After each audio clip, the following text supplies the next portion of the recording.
Hi, welcome. Capricorn in astrology. Uh, so, I want to unpack Capricorn as a symbol in astrology and the meanings of Capricorn. Um, I was inspired to make this video because I've noticed that there's a lot of information about Capricorn and um, that there's this theme in the northern hemisphere of associating Capricorn with winter, and in the northern hemisphere we are in winter time, and Capricorn, the way that I use it in astrology is that I think it can be misleading to automatically correlate symbolism of winter to Capricorn. And I wanted to sort of elaborate and explain why, and how we can understand the symbolism of Capricorn from a broader spectrum of symbolism. So I think that it's important to also, um, I want to frame this as um, we're always seeing things based on our personal perspective. That is the very nature of astrology, is that it's based on the day, time, and the location where you were born. And so your chart is not an image of the sky objectively, it's an image of the sky from your perspective. And this informs our understanding of what astrology is that um, your natal chart, your birth chart, tells us how it is that you see the world, how it is that you experience the world, and how the world is for you. Not how it is objectively for everyone, but it tells us about how it is for you. And I think that this is so helpful to validate and contextualize and to help us understand how to move through the world, because when we know what our orientation is, then we can move forward in a way that makes us happier, that is more in a inner alignment. And I've noticed that sometimes we have a tendency to um, universalize a personal experience or a personal subjective experience. And this is very normal. This is the nature of projection. So, projection is when I experience something inside of myself, and then I see that quality or that experience in other people outside of me. And it's projection is a very human thing to do. And it's so important that we become aware of it. And so, again, that's why I wanted to talk about this today, because I'm seeing uh, a lot of correlating Capricorn to winter, and correlating the solstice the winter solstice to Capricorn, and those kinds of themes. And so I want to back up, and we just had the solstice yesterday, so happy solstice. And the solstice literally means, when we translate that, it means the sun is standing still. And this is where the sun doesn't actually stand still, of course, but from our perspective, there is a maximum swing that has happened, and things start to swing back in the opposite direction. So it's kind of like this pause. The maximumness is a maximum of either day or night hours, and a maximum of either heat or cold, again, depending on where we are in the world. So for us in the Northern Hemisphere, it's a maximum of the night, it's a maximum of the coldness,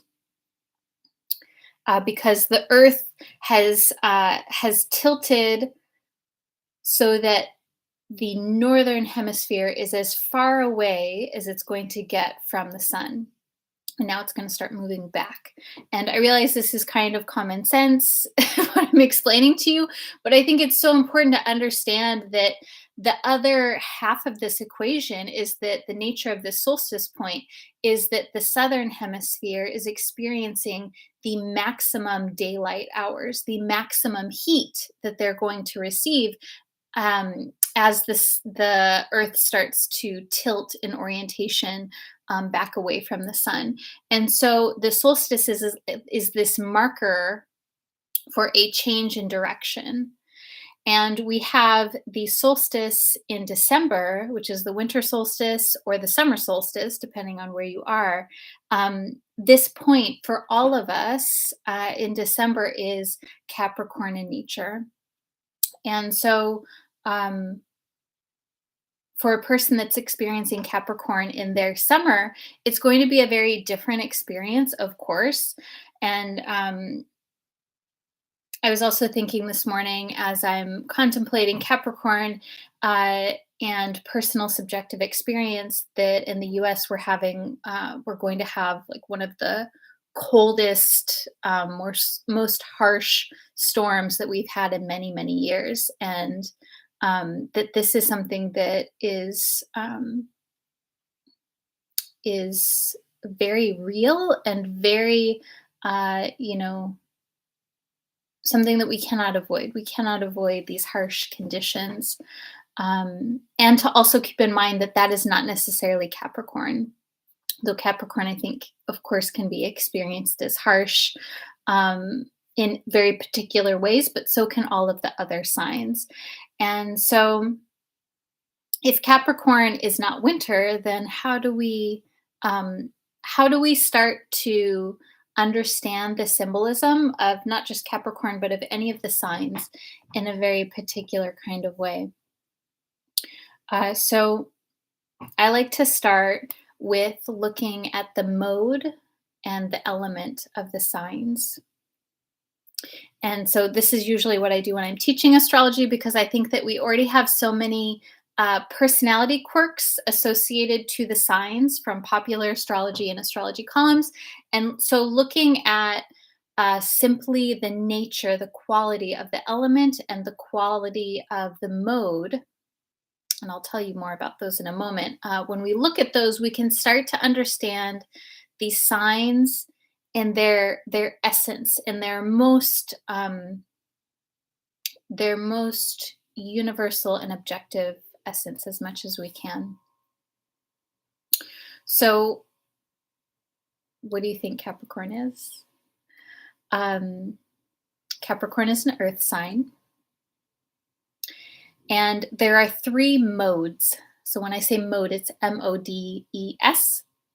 And we can think of the mode of a sign as the movement of the sign or lack of the movement. It's the way that the sign moves or doesn't move. It's more about action. And then the element in contrast is more about like a feeling tone. I think that's the best kind of way that I can describe it.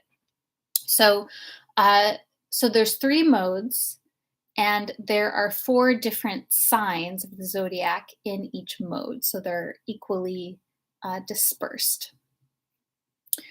So there's cardinal, fixed, and mutable. Cardinal is action-oriented. Cardinal is about starting something new. Fixed is about establishment and establishing something and growing and developing something. And then mutable is about change and transition. Mutable can also be seen as ending something and beginning, moving into beginning something new. And so all of the cardinal signs are about movement and initiation and this sense of beginning. So the cardinal signs are Aries, Cancer, Libra, and Capricorn. And so all of the signs, all of those cardinal signs share this quality of movement and action, and they're all different elements. So there's 4 different elements.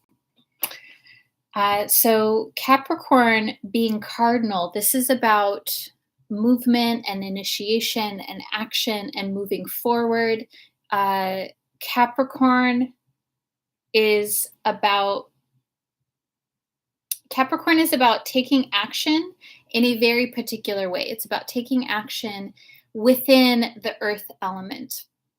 So, what does earth symbolize? And I think that this is such a we have all of these associations with earth, with the element of earth, with dirt or mountains, or even like mud or wood, things like this. Like, what is the nature of all these things?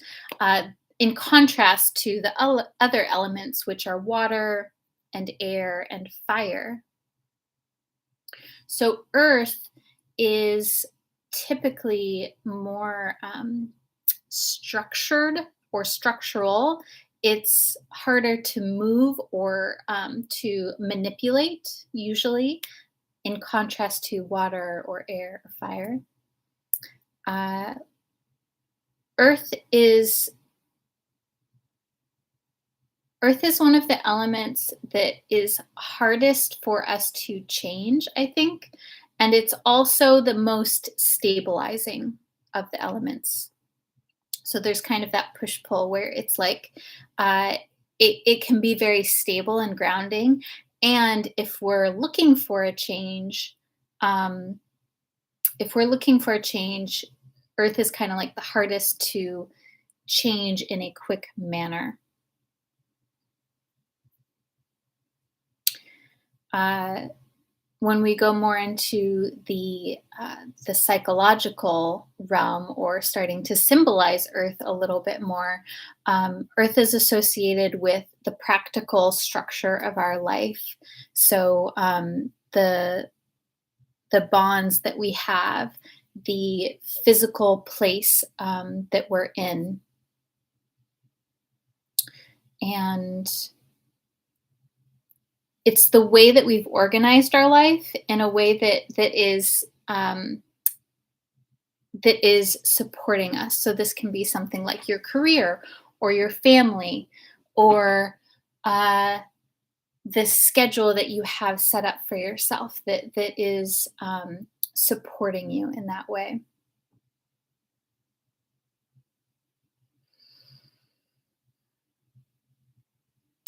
The other way to think about this too, to sort of like unravel Capricorn, is that it is ruled by Saturn.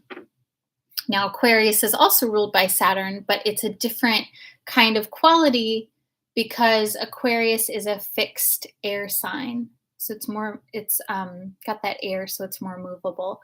Whereas Capricorn is, because of its cardinal quality, it really has this emphasis on um, beginning something new. And I think that I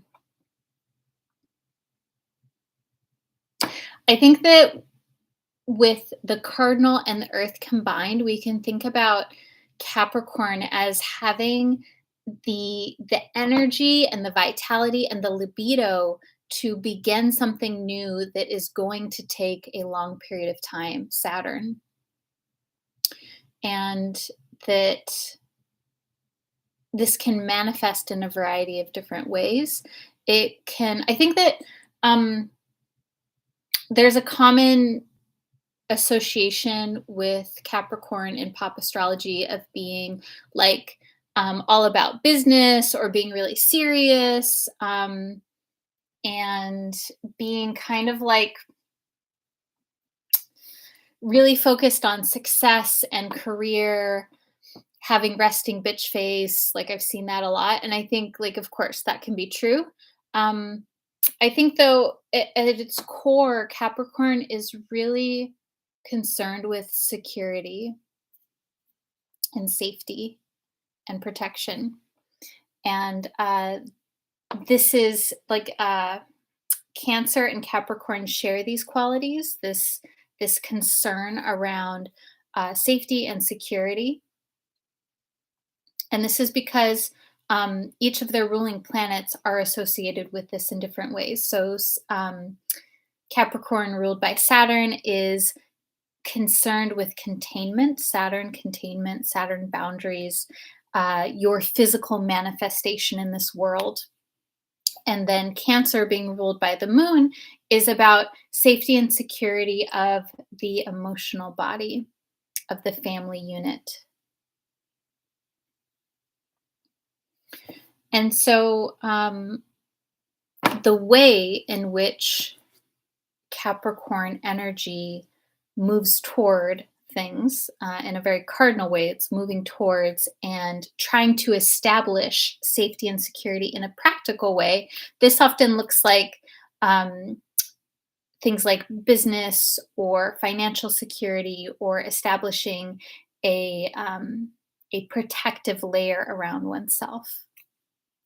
These are all very Capricornian qualities.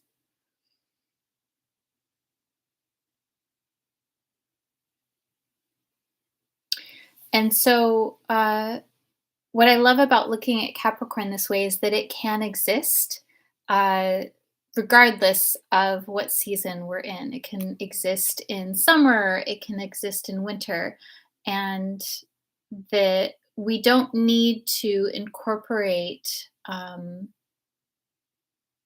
We don't need to incorporate the daytime versus nighttime, the heat versus the cold, though I think, of course, that can be helpful to contextualize what we're experiencing. I think that we can look at um, how is it that a sign moves. So Capricorn moves forward and moves forward boldly, yet in a calculated or strategic way because of that earth element.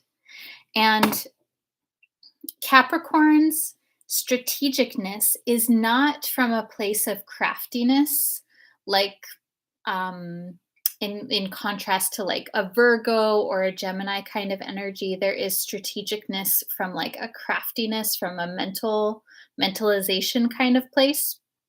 But Capricorn is strategic because there is an awareness that there are limited resources, Earth, that um, there is a finite amount of energy, of space, time, etc. And this again is really tapping into the earth element, and also Saturn. Saturn is a reminder that we only have so many years in this very precious life, that there are a particular amount of hours in each day, and that we also have a finite amount of time and attention that we can give to things. And so Capricorn, I find, is very discerning in this way.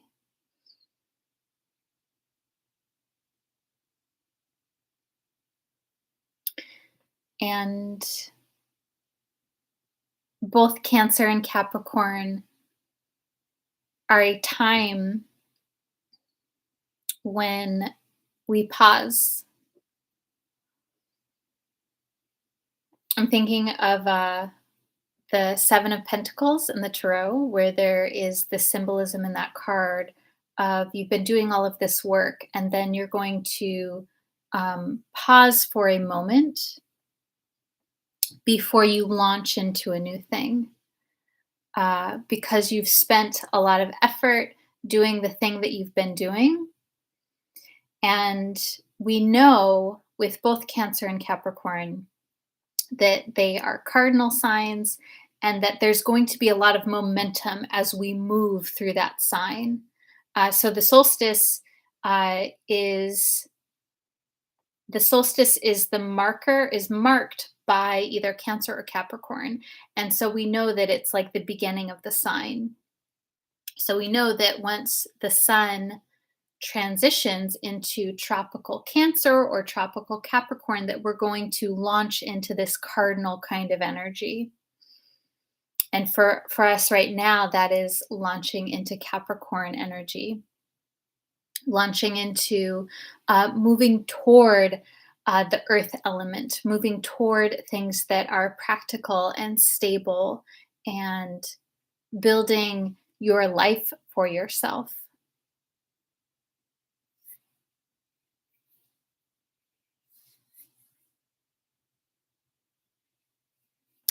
And this is going to show up differently for everyone based on where Capricorn is in your personal chart. If you have personal planets in Capricorn.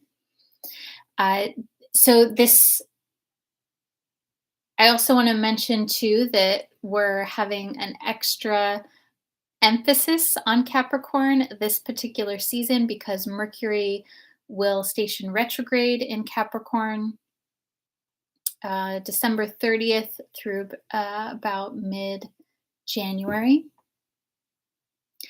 And so we're having a lot of energy going on in this Capricorn season. A lot of emphasis around these scenarios of moving boldly into creating something that is sustainable, that is protective, that is nurturing for you for your physical life force.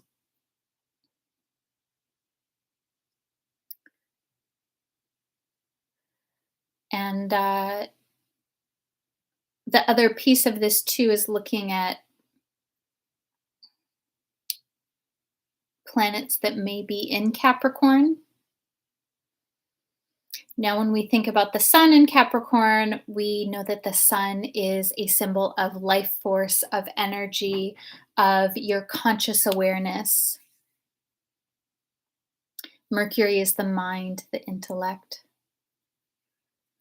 And depending on what planets you have, either in Capricorn or in cardinal signs, or which house you have that is ruled by Capricorn in your birth chart, this is going to give a different flavor. So you can look at these themes that we've been talking about here, and then look at the planet or the house, etc. And what is that? How do those things work together? Do they conflict with each other? Do they blend well? Are they in stark contrast to each other? Do they balance out? Do they highly emphasize? And so I wonder how you see Capricorn being expressed in your life or not.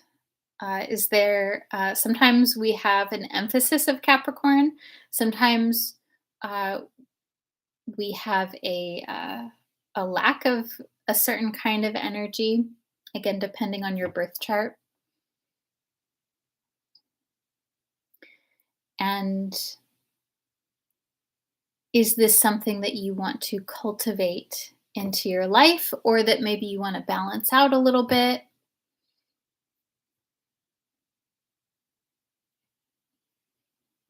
Where are you feeling this this movement toward security, safety, managing boundaries, this Capricorn territory?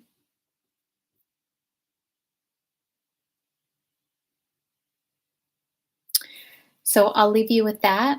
I am wishing you a wonderful holiday season. Merry Christmas, Happy Hanukkah, Happy Solstice, Happy Yule, Happy holidays. Bye for now.